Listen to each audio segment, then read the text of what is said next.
tacto, de impresión, vamos a tener pulsos neuromusculares, vamos a tener cantidad en la yema de los dedos. ¿Por qué? Porque son centros receptivos y van a ser vía. ¿Qué vía utilizan? ¿Sí? ¿Y cuál es la vía? ¿Cuáles son? ¿De dónde a dónde va?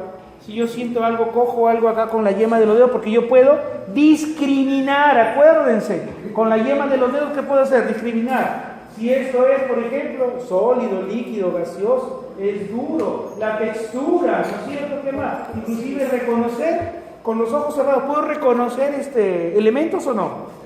Claro que sí, ¿no es cierto? Ya, ¿qué vías son esas? Gol y Burdas, dice ¿sí? ¿A dónde van? Por Gol y Burdas, ¿a dónde van? ¿Cuál es la vía? ¿Asciende o baja? ¿Cómo se llama la vía? Lemnisco medial, ya te fuiste por otro lado. ¿Cómo se llama? ¿Lemnisco medial o lemnisco lateral? ¿Qué cosa? ¿Qué vía es esta? ¿Este es espino talámico? No es. Uy, qué roche, Diga, qué roche. Grábenlo para enseñarle al gordito, Grábenlo para enseñarle qué roche, algo que ya debe estar aprendido, no te pases, Qué roche ahí, me pasan el video para enseñar al gordito, Entonces, volvemos a recapitular, que esto me parece importante, doctores, que se lleven de concepto.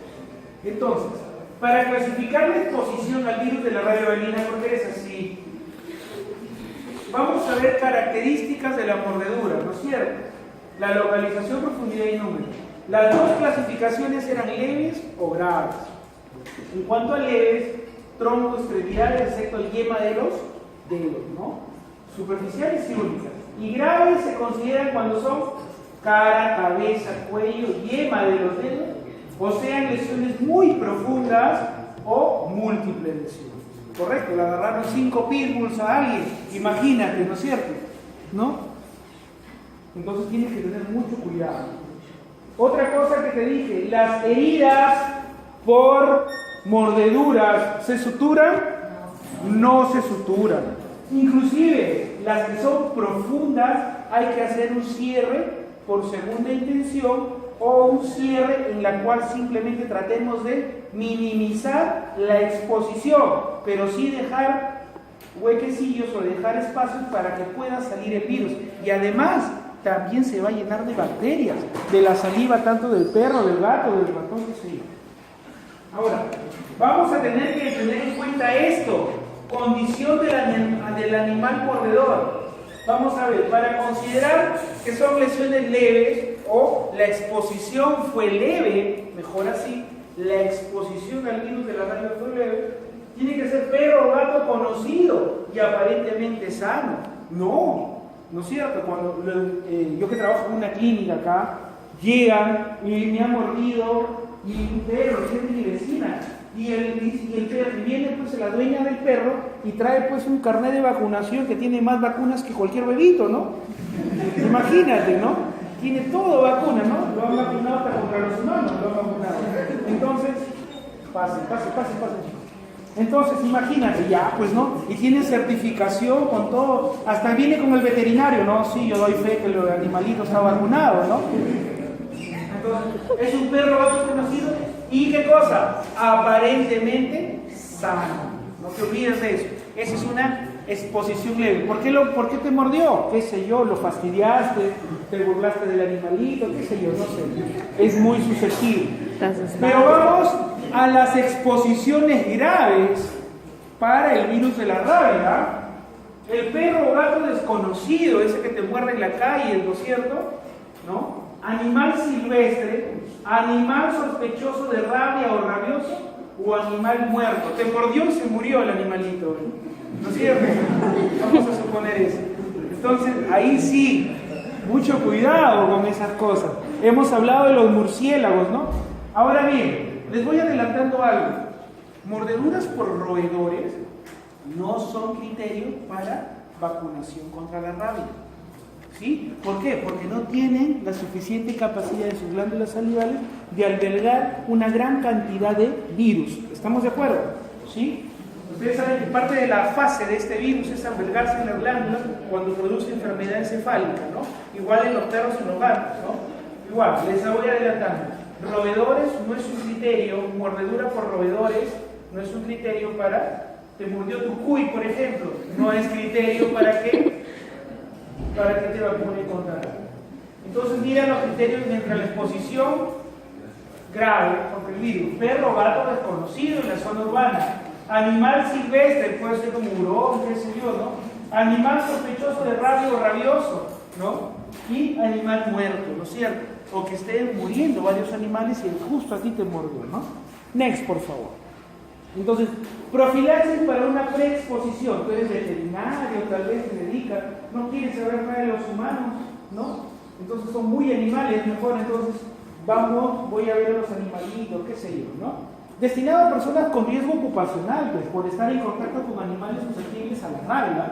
¿Quién hablaba? Los veterinarios, trabajadores de los centros antirrábicos, la perrera municipal. ¿Tú crees que no hay que hacerle profilaxis? ¿No hay que hacerle profilaxis a esos? ¿No? El que trabaja en control de raya silvestre, pues los guardabosques forestales y esto, ¿no? Los que elaboran con virus rábico en el laboratorio y personal vacunador de canes, ¿no es cierto? A ver, ponte a vacunar a los perros, es peligroso, ¿ves? A mí me parece recontra peligroso, ¿no?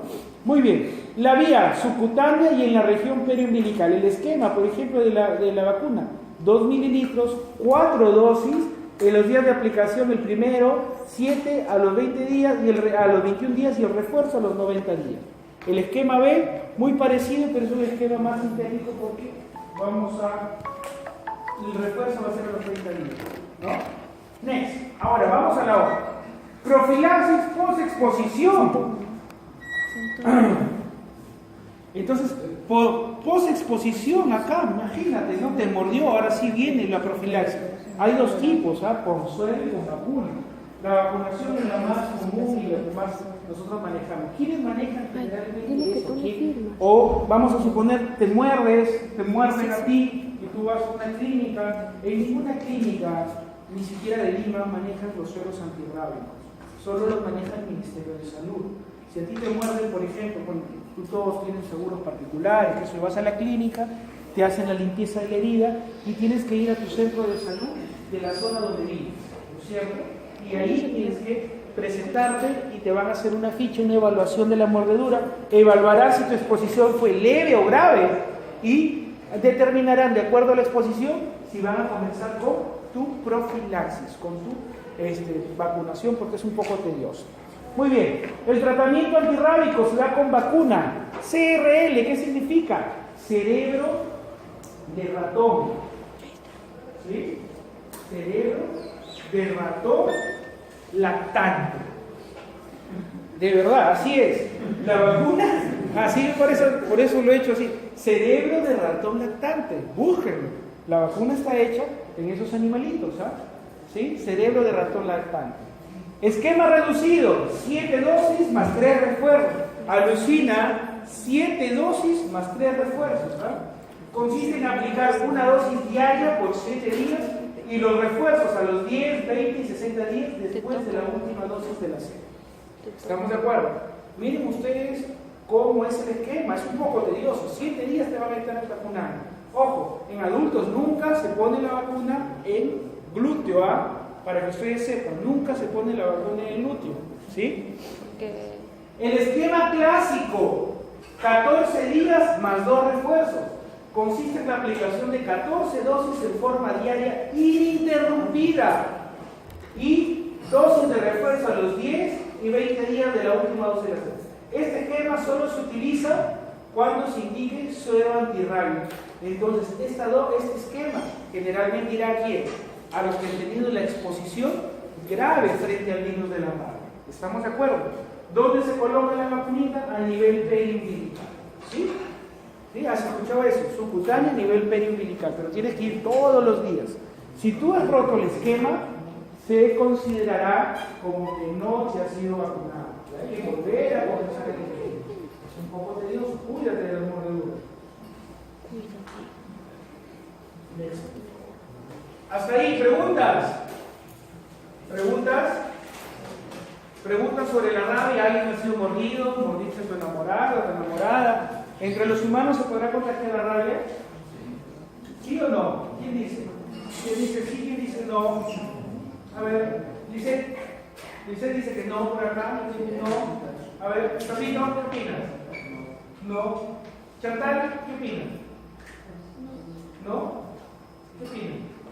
¿Se podrán, salvo cuando esté en la fase encefálica, sí tenemos la capacidad de guardar virus de la rabia, sí podemos contagiar, pero es rarísimo, sí es rarísimo. Porque en ese momento el fulano está convulsionando, casi en coma. A ver, ponte ahí a pelear con él, pues hay que te muevas, ¿no? Y es problemático, ¿no? No es posible, pero es muy raro, ¿no? No es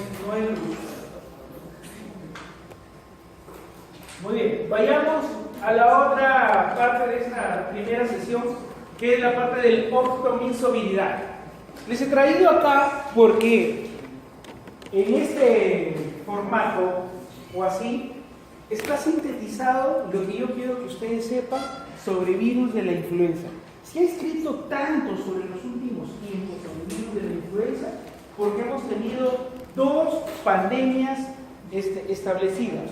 Una con un serotipo, el aviar, en el 2003, creo que fue, ¿no es cierto?, a nivel de Asia, ¿no? Y otra que fue por una variante del H1N1, ¿no? Por una variante A, que la vivimos en el 2009, ¿no es cierto? Nos alarmamos todos. De México se pasó a San Diego, ¿no es cierto? Entonces, quiero que está sintetizado algunas cosas. Yo después les voy a pasar las diapositivas, no se preocupen. Lo que quiero es que entendamos qué cosas son los virus de la influenza, porque como les digo, van a encontrar tanta información, inclusive, les digo que se asustaron tanto con esta pandemia, que hicieron protocolos de actuación. ¿Cómo debías tú de identificar a un paciente con H1N1 en tu centro de salud, tu hospital, en el aeropuerto, en las vías donde la gente viajaba para no llevar la enfermedad a otros lados, ¿no es cierto?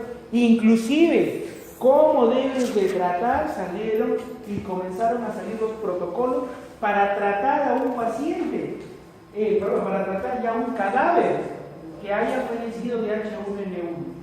Por eso les digo, se ha escrito un montón de cosas sobre esto. Y tenemos un protocolo, cómo debe de tratarse un cadáver con H1N1. Perdón, doctores. Ortomisoviridad incluye como género único las influenza virus, es lo que más tienen que saber. O virus de la influenza A, B y C. La denominación de los virus principales como tipos A, B y C se basa en ¿qué? En las características antigénicas de sus núcleos proteínicos de la matriz. Hablamos del cápside, no se olviden, cápside. Los virus de la gripe A causan los brotes más graves y extensos y se subdividen en dos antígenos de superficie. Hablábamos ayer, ¿no? ¿Cuál era? Hemaglutinina, neuraminidasa. Acuérdense que esos brotes, esos antígenos, van a estar en la envoltura. Mucho cuidado cuando veamos ahorita una figurita, ¿no? Muy bien. Las variaciones mayores de estos antígenos del virus A son las responsables de las pandemias. Entonces, entiendan bien, se clasifican en A, B y C, ¿por qué? Por sus antígenos del cápside. Y dentro del A, B y C, por ejemplo en el A, yo voy a clasificar a mis serotipos mediante ¿qué cosa? Dos antígenos diferentes, hemaglutinina y neuraminidasa. ¿Dónde los tengo? En la envoltura. Y son los del tipo A los que me producen pandemia. ¿Correcto? ¿Entendido eso, no es cierto? Next, por favor. Muy bien. La hemaglutinina, dice ahí, es el sitio por el virus para fijarse a los receptores celulares que contienen ácido ciánico, ¿no? Eso puede ser pregunta de examen, ¿ah? Y es el principal responsable de ¿quién? De ser infeccioso. Mientras que la neuraminidasa desintegra la unión de la hemaglutinina al receptor e interviene en la liberación del virus de las células infectadas.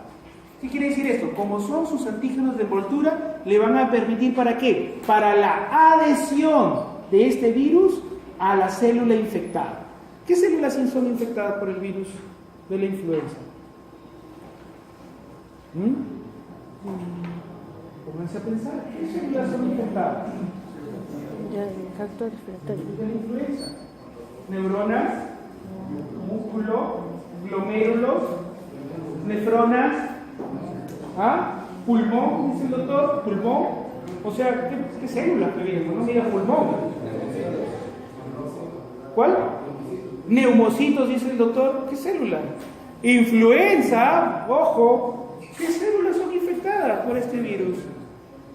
Los hepatocitos, eritrocitos, la mucosa respiratoria, células de la mucosa respiratoria. ¿Qué te produce la influenza? Una gripe. Entonces, como complicación, lo que dice el doctor es cierto, como complicación te puede producir una neumonía que vamos a ver, ¿ya? Como complicación.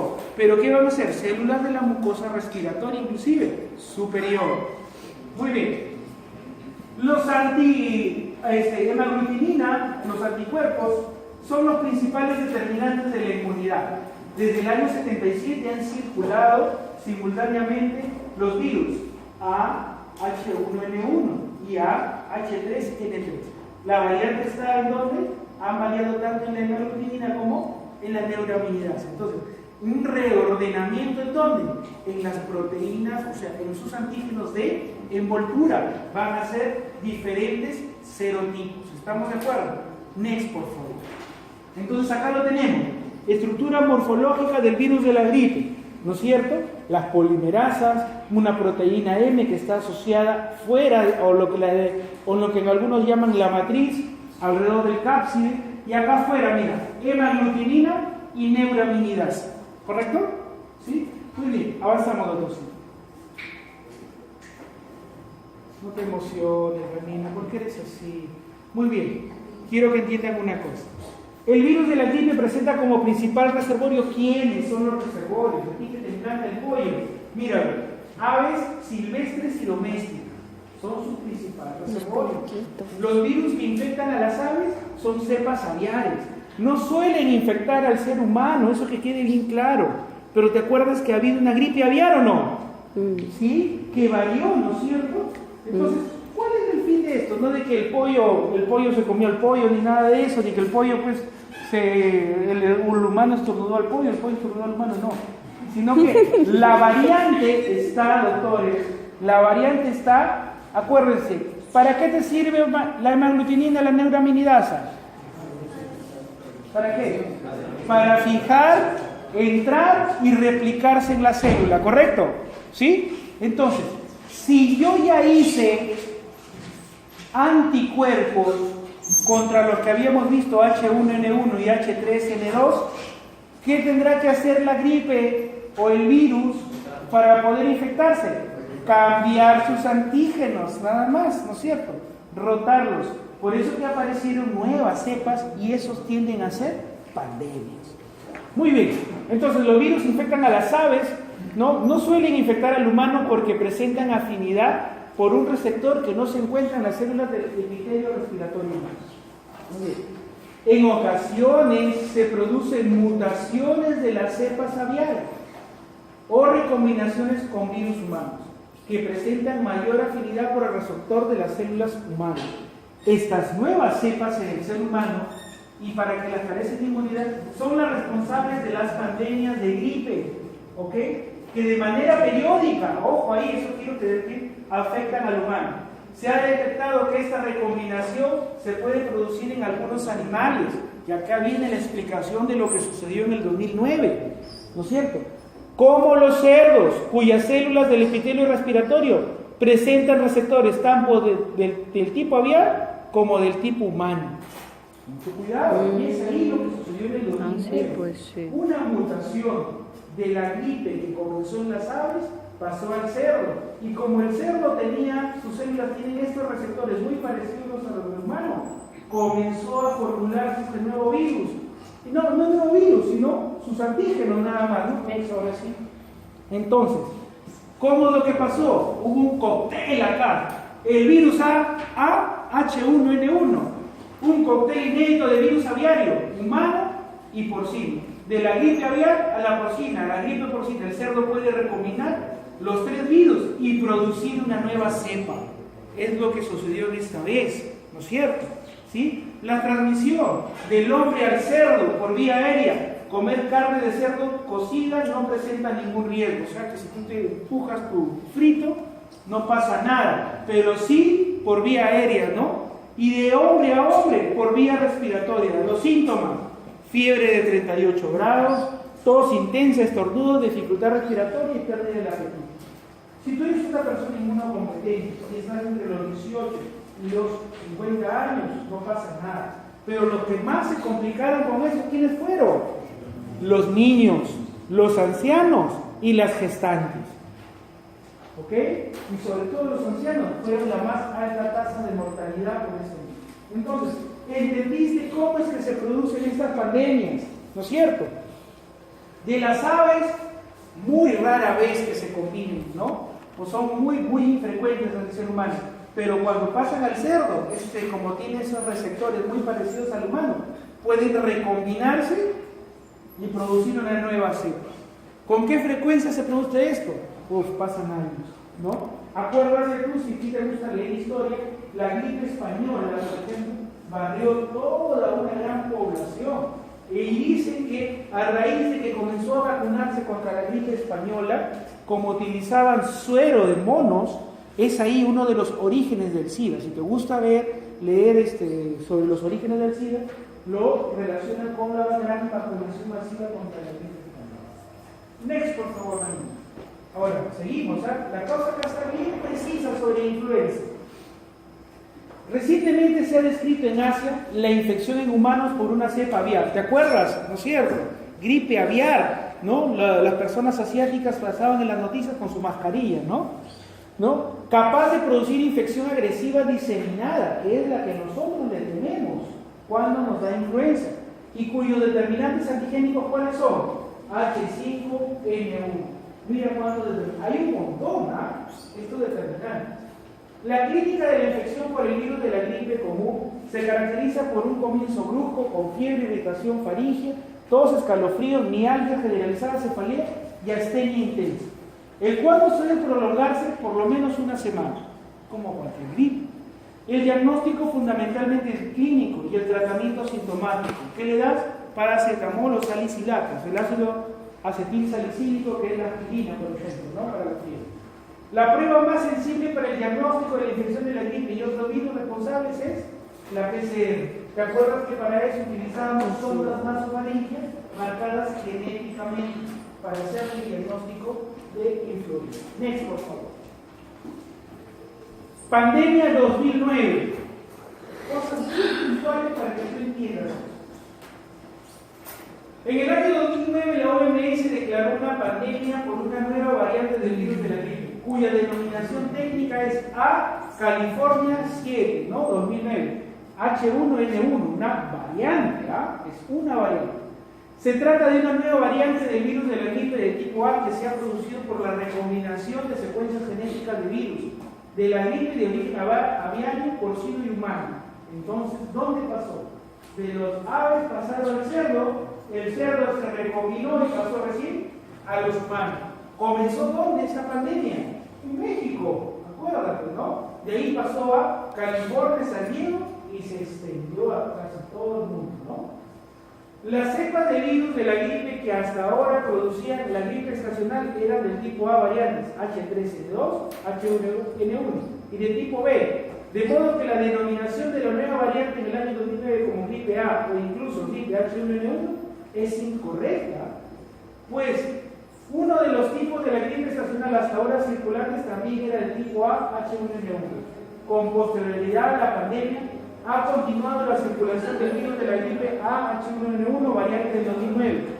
Durante algunos años ha sido la causa más frecuente de esta gripe estacional. ¿Por qué, doctores, tenemos que nosotros ser puntuales en identificar a la cepa? Porque de acuerdo a la cepa yo voy a vacunar. No es que yo te vacuno contra el virus de la influenza y ya, ¿no es cierto? Por eso que cada año te tienes que hacer un refuerzo y vacunar. Next, por favor. El periodo patogénico, y ya sabes, el modo de transmisión es de persona a persona a través de las gotitas de saliva que provienen de las vías respiratorias impulsadas por la tos, ¿no es cierto? Los estornudos de personas infectadas o manos contaminadas. ¿Cuáles eran los principios que decían a las personas? tápate, ponte una mascarilla. Si estornudas, utiliza el antebrazo o el codo, ¿no? O el pliegue del codo. Y cuando lávate bien las manos. Inclusive en algunos lugares comenzaban a colocar lo que ahora está ya extendido, el alcohol en gel, ¿no es cierto? Tú terminabas de atender en los lugares centros de salud, terminas de atender, te lavaban las manos y te pasabas tu alcohol en gel. En todos los lugares se había extendido esto, ¿verdad? Next, por favor. La actividad ecológica, como hemos visto, ¿no? puede conllevar a la muerte por algunas complicaciones. Avancemos eso. Muy bien. El periodo de transmisión del paciente es infectante 24 a 48 horas antes del inicio de los síntomas. Ojo, mira. Hasta 4 a 5 días después de la enfermedad. Y puede ser más largo en niños pequeños o inmunocomprometidos. Se queda más tiempo. Next. Avancemos. El tratamiento. Vamos al tratamiento. El tratamiento etiológico se puede emplear fármacos que bloqueen el canal M. ¿Te acuerdas del cápsido, de la matriz, por favor, de la membrana del virus? Con amantadina o dimantadina. Mejor son fármacos antivirales que no dejan que se repliquen, que son solamente activos frente al virus tipo A, como los inhibidores de la neuraminidasa. La complicación más frecuente de esta gripe, neumonía, no te olvides. La complicación más frecuente del virus o de la infección por virus de la influenza, ¿cuál es? Neumonía. Por infección por propio virus influenza o por sobreinfección bacteriana, como te bajó las defensas, cualquier otra bacteria puede entrar, ¿no? Ahora, mira, la neumonía por el virus de la influenza tiene predilección por pacientes inmunocomprometidos. Next, por favor. ¿No? Mujeres embarazadas, sujetos obesos y pacientes con patología cardiorrespiratoria crónica previa. Tengan mucho cuidado. ¿Por qué creen que mató a tantas personas este virus? Porque justamente atacó a este tipo de personas. ¿Sí?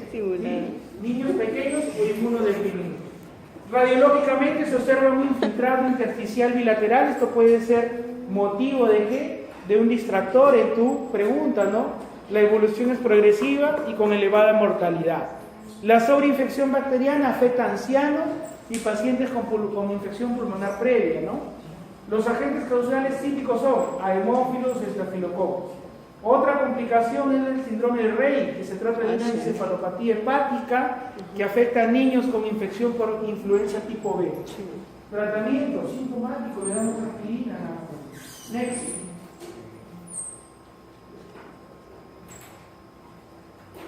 Otras complicaciones, pero que son menos comunes, son todas. Radiomiolisis. ¿Qué es la radiomiolisis? ¿Qué es la radiomiolisis? Ya no ha aprendido, ¿eh? Ya llevó histología, ¿no? ¿Sí? Radiomiolisis. ¿Alguien, por favor? ¡Sale!